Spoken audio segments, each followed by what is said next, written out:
Don't place a trade based on what you'll see in this video because there is no guarantees of making a profit in the market. It takes you a long time to become a good trader. So this video here is just to educate you to become a much better trader.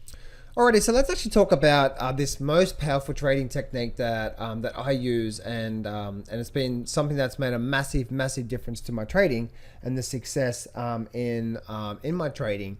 And one of the biggest things for us, right? We want to be able to do whatever we can to stack the odds on our side even more, right? So to have a really good win-loss ratio, but we also want to have the probability of when we do have successful trades, we want to try to maximize our profits and also cut our losses short.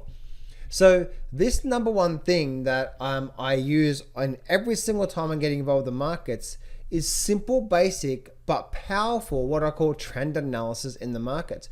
And it surprises me so much after all this time, my trading, and also doing coaching as well too, how many people know this or maybe not understand it, but they may even understand it, but they simply just disregard it and completely focus on all this other stuff out there, which is all these indicators and the commitment to traders report and the fundamentals and the inflation data and all this sort of stuff.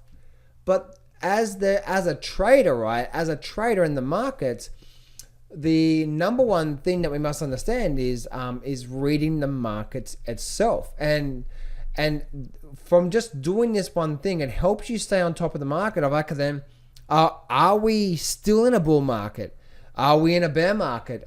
Who are the buyers in control? Are we still in an upward trend? Or maybe no one's in control, it's just going sideways. Or maybe there's a bear market likely to start. And so this is one of the major things that has helped me do so well from trading, and what's helped me be so successful out of trading is simple, basic, but simple trend analysis. So let's actually walk through this here. In a bull market, what you will see on the charts, and we'll go to the live chart in just a minute. But in the bull market, what we tend to see is the market rally up. So it might do something like this, like that, and then we'll get a pullback, and then we'll get a rally up like that, and then we might get a bit of a pullback like this here, and then we'll rally back up again. And as you can see, the market is making higher lows and higher highs. But the most important part to this upward trend is the higher low. As long as the market keeps making these like that, like that, as long as the market keeps making higher lows, then the bull trend, the bull market is still intact. Now, one thing that a lot of people get wrong is they focus too much on this. Just because we have these pullbacks in the market, and pullbacks in the markets, just because we're getting a pullback in the market, they think, oh, the trend's over, the sellers are now in control, and now we're going to crash and we're going to go down and it's all over. That is the wrong thing to do, because what happens a lot of the times is, as you can see, the market makes a higher low, we rally up, we just get a pullback, and that's the way the markets work. So if we're in a bull market and we get a pullback, there's a high probability, probably 80% of the time, the market's going to continue that trend. That's why most people who call the top, and I'm not going to put names here, they're wrong, 98% of the time. Why? Because as long as the market keeps making these higher lows and higher lows, the market is in an upward trend and the bull market is continuing. It's not until we actually start to not make higher lows that's when we can start to see a potential reversal. So make sure you watch out. I think it's not tomorrow, but the next day, I'm going to talk about the powerful reversal method, and I'm going to talk to you about how to identify tops and bottoms in the market. So keep an eye out for that. So this is a bull market, and this is where most people go wrong. So in a downward market, in a downward phase, we generally get this here, right? Down, and we get a pullback, we get a lower high, down, pullback, lower high, down, pullback, lower highs. And so, as you can see, the market is making lower highs and lower lows in the market. But the most important part to this trend is, as long as the market makes lower highs, the sellers keep knocking it down. As well as the upward trend, you can see in an upward trend, as long as we're making higher lows, that's the most important part to an upward trend. In a downward trend, the most important part is a lower high. Let's do this here. Is a lower high and a lower high and a lower high. As long as the market keeps making lower highs, then now we're in a downward trend and the sellers are in control overall. And now on the flip side, one of the biggest mistakes that most traders make is they focus on these pullbacks through here. Here's the market pulling back against the downward trend, a bit of a pullback against the downward trend, a bit of a pullback against the downward trend. And they focus so much on the pullbacks, but they're not looking at the bigger picture enough to see, oh, look, the market is pulling back, but look what happened. We dropped down. Now we're having a pullback. And this pullback here, this may even last 2 to 4 weeks, you know, as the market slowly pulls back. But the overall underlying trend is knocking it down, knocking it down, knocking it down. And the market is going in a downward trend. And it's so surprising that most people don't focus on this enough, because it's the one thing to help you identify good entry points, but also to help you identify, you know what, just because we are rallying right now, there's probably a really good chance that the sellers are going to come back in and go for another, what I call another drop, right? So you can see here, market comes back down and then drops back down, rallies back down, and we drop back down, and then we drop back down. And so here is the basic simple analysis of this move. As I said before, let's quickly recap here, and then we'll go over to the actual live charts, and then we'll actually use this as an example here. But in an upward trend, we have higher highs and higher lows. But the most important part is a higher low. As long as the market's making higher lows, then the market is in an upward trend, and the bulls, it's in a bull trend. The bulls, it's an upward trend. The buyers are now in control because they're just stair-stepping it up. In a downward trend, the most important part to you as a trader is making lower highs, and lower highs, which is a downward trend in the market. So let's actually go to the live market, to the live charts right now, and then I'll share with you exactly. We'll identify this in the live market so you can actually see it as well too.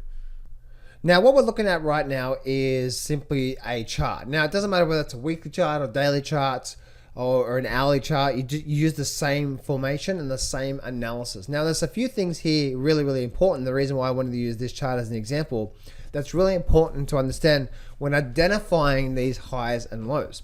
So we're looking at this particular chart here, and we can see, notice how on this particular chart here, notice how if I draw the trend, notice how we have like a little higher low here and a little higher low and a little high. See these little higher lows all through here?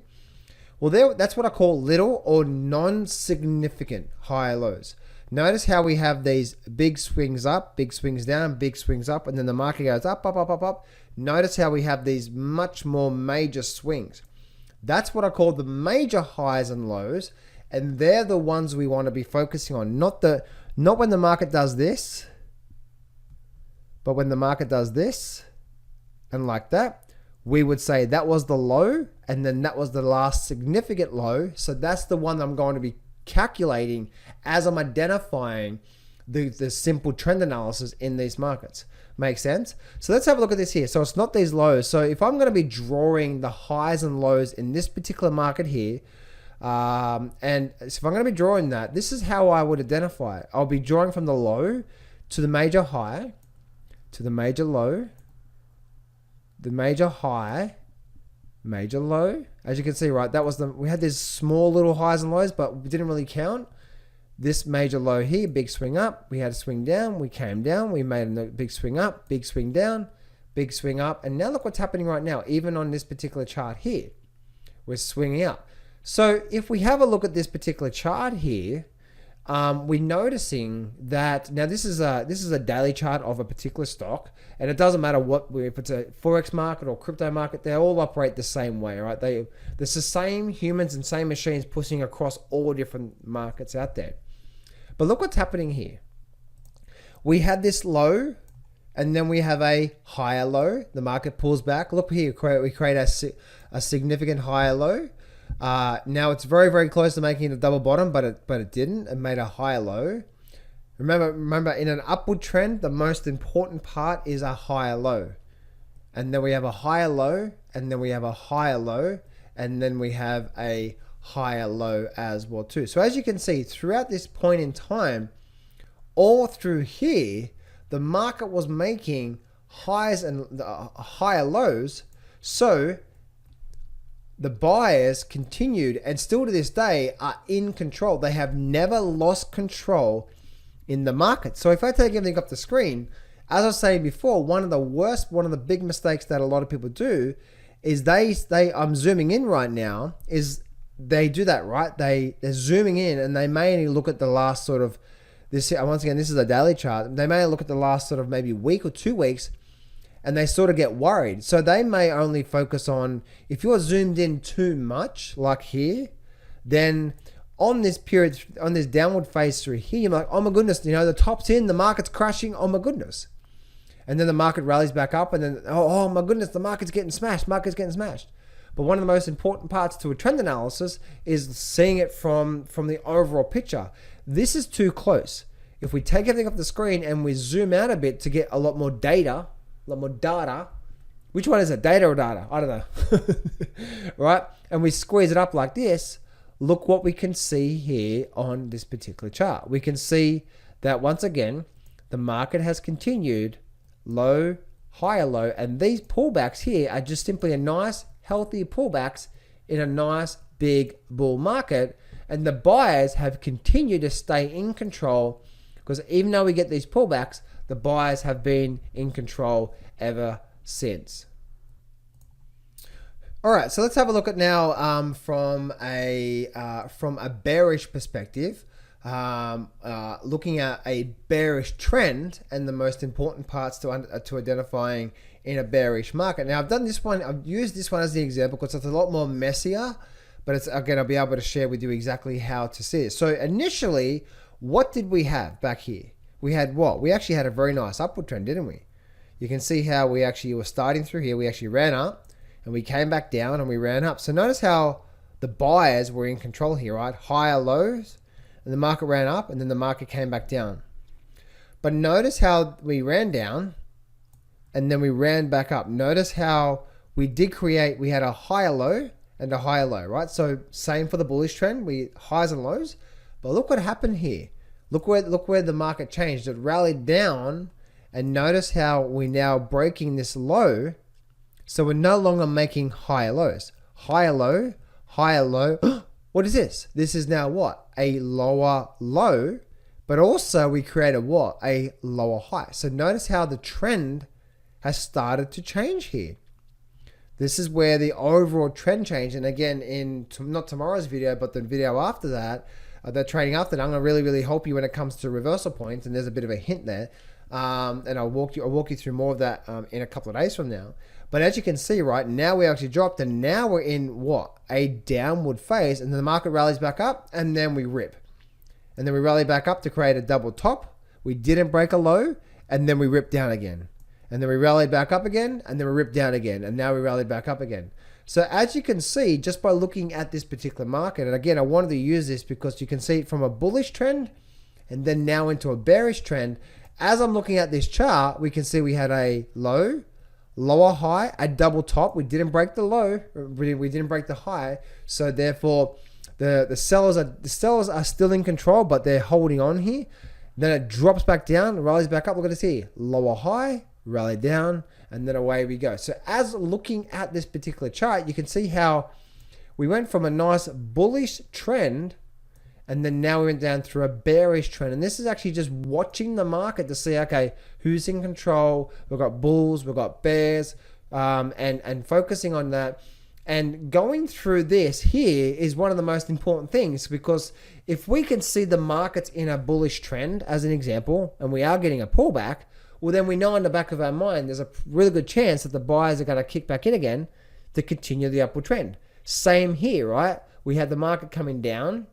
So we had the market rallying down, rally back up, rally down, rally back up, rally down, rally back up. So as you're getting these pullbacks, you could be keeping in mind, like, hang on a minute, yes, we are getting a 2 to 4 week sort of rally, short-term rally here, but the market's still in this overall downward trend, and just by looking at the charts. So the last thing I want to, again, I hope you enjoyed this here. Make sure you watch this video a few times if you have to. But the last thing I really want to sort of help you with is take everything off the screen. You don't look at your indicators, the volume. You want to remove, most people have grid lines. Notice how people have grid lines like this, and they have we have grid lines like this through here, like that, right? We have all these grids, and then you have the code right here. Notice how it looks really, really messy. If I take everything off the screen again here, look what's going on. I have noticed how that I've actually made the chart very, very clear. So I've taken the horizontal and the vertical grid lines off. I've taken the code off this here, and I've just have the open, highlight, close, or it could be candlesticks. It doesn't really matter, but just make sure that they're black, because we don't want red and green here. We just want to focus on what? We want to focus on the trend, who's in control, and we want to focus on, okay, this is what the market is doing through here, and we want to make sure we're focusing on what? The major highs and lows in the markets, because it's the major highs and lows in the markets, not these short-term rips and drops and rips and so on and so forth that are important. It's the overall flow, which is lows and highs, and are we in an upward trend? Or are we in a downward trend? Or sometimes we can simply go through a sideways phase. And here is a great example of what we call a sideways phase, where there's no one in control. We're not in a bull market, which is making high lows breaking past previous highs, which is this, highs and lows breaking past previous highs. Or we're not making downward phase, a lower low breaking past previous lows. We're not doing that. So in this case, in this example, there's no one in control. Yes, we did have a movement up through here, and then you can see we had this movement through here. We went sideways, but it really rallied up from there to there. You can see how we had a bit of a pullback here, a rallied up, then we had a pullback, which is a double bottom. Now look what happened here. Notice how we had a double bottom, but we just started doing what? We just started going sideways. Notice how when we're not really doing much through here, right? Remember, we need a high and low breaking past previous highs for the bull trend. We need lower lows breaking past previous lows, breaking past previous highs, breaking past previous lows. Notice how we had a double bottom, but then we didn't break past previous highs. Now we had a double top, but then we made a higher low, but then we made a lower high. Notice how it's getting confusing here, right? It's like, oh, this is now where there's no one in control. This here is the worst time to be trading the markets. Why? Because there's no probability that the trend is going to go up. There's no probability of the market going down. We're just stuck in a sideways phase. And a lot of traders make this big, massive mistake of trading this, thinking that they know the market's going to break out, instead of waiting for the market to break out. And so, for example, over here, the market breaks out, then we have a bit of a pullback, and then we go for a breakout again. We want to see something like this, and then a pullback like this for the trend to start, for us to jump on the trend. If you're getting in this here, there's a really good probability that most of the time you're going to get chewed up, because it's probably not going to go up a lot or down a lot. You're probably going to get stuck sideways, and you're going to get stuck just being frustrated. Always wait for the market to tell you, okay, now we're starting an upward trend. Now we're starting that, all right? So in this case example, if we did have a sideways market like this, we want to either look for a nice little higher high, higher low breaking past previous highs, which is now what? Starting a new bull trend out of this sideways phase. Or we want to see the breaking down and then make a lower high breaking past previous lows, which is now starting a downward phase. This is the best time to be jumping in, because the market is now starting a new phase, and it's massive high probability that now we're starting, in this case example right here, we're starting a bull trend or a nice bullish move. Now there's a probability the market's going to go up. Or we're starting a bear trend, or the bear is in control, bearish, which means sellers in control, and now there's a probability the market's going to go down. Make sense, guys? So I really hope you enjoyed today's free training. When it comes to that, make sure you watch this video a few times if you have to, because we did go through a lot. But guys, I promise you, most people out there are complicating this way too much. Mastering this one thing is literally 80% of your success in the markets when it comes to understanding. If we can just wait for someone to be clearly in control, nice clears, highs and lows, upward trends, downward trends, and so on and so forth, then we have a much higher probability of jumping on a really good